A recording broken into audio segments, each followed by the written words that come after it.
to love you, Meredith, my wife, as Christ loved his church and loves his church. I have weighed my humanity, and I've feared his rejection, and never once has he ever rejected me. And for this, I'm a dedicated lover of his mercy.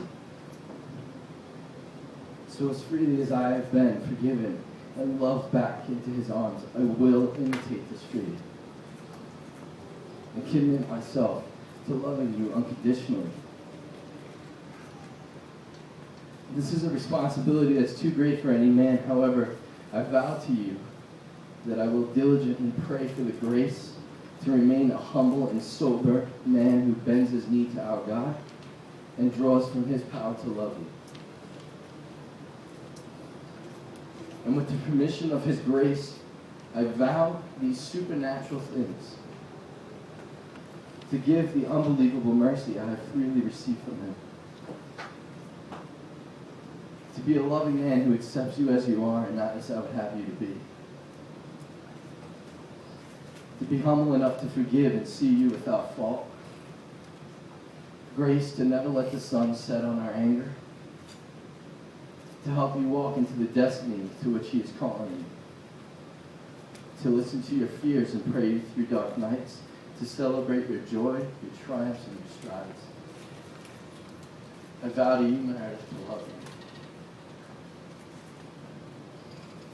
I will thank you for your love and for your companionship, and pray never to go jaded, as many lovers have, forsaking their companions.